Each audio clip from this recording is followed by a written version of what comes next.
56 minutes to the big day here in Nigeria. It's March the 28th, the presidential and National Assembly elections. Nigeria 2015 studios is still very much open here on Channel Television. I'm Sulaiman Alede. Well, good morning. I think it's very in order to apologize. We promised to open by 7 on the dot. We're 4 minutes behind schedule. Maokwe Ogun, welcome. It is interesting indeed being with you again. It's election morning and the expectations quite high, even coming to the office here in Channel Television, our headquarters in Lagos. The streets were completely deserted. It was like a miracle, away from the normal traffic that you usually get. Yeah. That is a sense, of course, that something is about to happen in Nigeria. Good morning. And you're? Gimba, of course. I thought I said that at the start. Anyway, the excitement is really, you can actually feel it. You can cut it. And this is the kind of feel, especially those in Lagos would love to see when you get on the street in record time, you're already at your destination. But again, I know surely loads and loads of people will be trooping out of their houses pretty much later in the day, if not about now, especially those who have registered miles or poles away from their homes. They definitely will make use of the day as a form of exercise, workout, move, and see how you can get to your destination in good time. Because the accreditation, we understand, starts at exactly 8 o'clock this morning, and that particular process will take you till about 1 o'clock, and exactly 1:30 the actual voting will commence. And these are some of the information we'll be sharing with you pretty much later on the program. In the course of the program, we'll also be looking at how well you can vote, knowing full well that INEC has what they call corresponding color codes. We have 3 ballots that will be given out for the 2 elections. We have 2 elections taking place today, the presidential and the National Assembly elections. And of course, you know the National Assembly elections is like 2 branches, that of the Senate and then House of Representatives, so they all have colors. All that we'll share with you. And Malcolm will also take us through what she did yesterday. We'll have to look at those figures and look at those images on how well you can vote when you get to the polling station today. But again, we talked about safety yesterday and extensively, and we'll still continue in that regard, knowing full well that in the 2011 elections, loads and loads of casualty figures were recorded, especially in some parts of the country. And when you talk about those who are out there for national service, we're talking about the members of the National Youth Service Corps. People are worried. And the commission, or rather the Corps, is saying that this time around, none of the members will be touched, and the nation has assured them to that effect. They have collaboration with the police, they have collaboration with all the security agencies, and that will be our talking point today. Safety of our Corps members. Almost everyone in every home in the country has one person who is in service, or who is out of service, or who is about to go into service. It tells you how fantastic this particular service has been to us as a people. It is something they say we must sustain, it is something they say we must protect, and it is something they say we must keep talking about, so that we talk about national integration, irrespective of where you're from, irrespective of your geopolitical zone. So the NYSC is in focus today. How well have they been helping us in safeguarding our democracy is very key here, and how well we'll also talk about their safety is of paramount importance. Also, Sulaiman, I can't thank God enough for the fact that we had a National Youth Service game. The places I know in Plateau State today, I might never have gotten to know them if I were just going to visit, Plateau State, yes, used to be a tourist destination, but then Jos was the only place I had gone to before my National Youth Service Corps. I went to some of the not so pretty places or not so exciting places thanks to my youth service. And it was very, very, very interesting because I was treated with plenty of respect. During this elections, I think that has come to the fore again, considering what happened in 2011. What happened in 2011 was really heart-rending. It should never happen again in our country.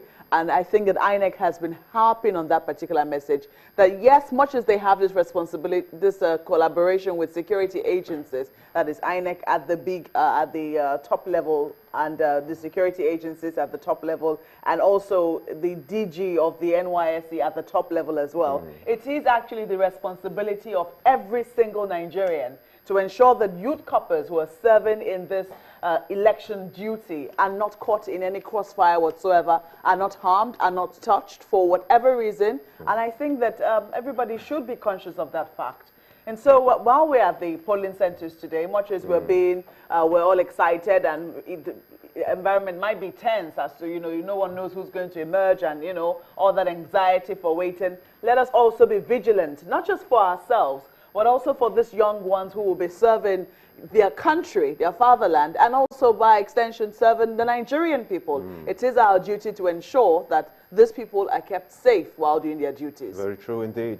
I'll tell you about my own experience when I was in my service here many years back, that is. I served in Kaduna State, one of the areas now seen as a flashpoint when it comes to electoral, the election period and of course violence. It was a place called Black Gold. It was deep inside the forest before we were deployed to, to our various stations to carry out the NYSC program. But during my time there, it was a joy to be part of anything that's at the national level. But today it has become a fear of sorts because of the elections and the violence that was perpetrated against the NYSC members in 2011 when we had the elections.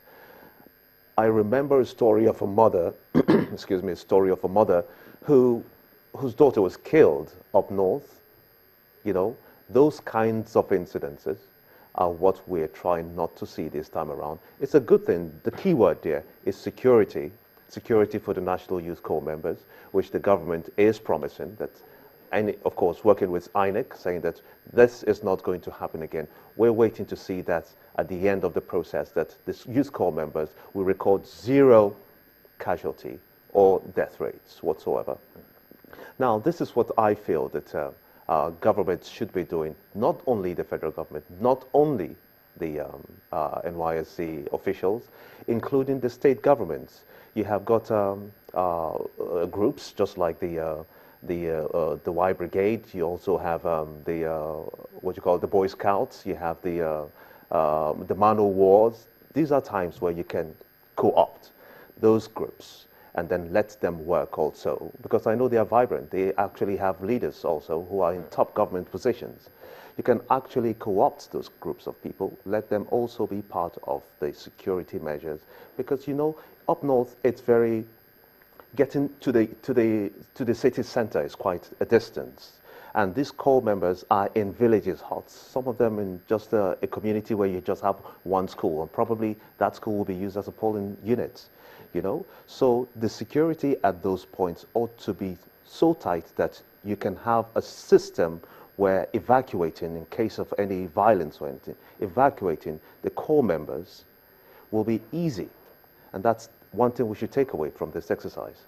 Well, I do know that one of the things that the DG of the NYSC, because the safety of his corps members has been topmost concern for him. I do recall that he also had a retreat in Benin City, Edo State capital, and while he was talking about how he wants his youth corps members to be safe, he was also talking about how these youth corps members not allow themselves be used as instruments for any manipulation. Sort of, exactly, manipulation or fraudulent practices during these elections. I think that they would have imbibed that message enough, because today we're already here, it's already election day.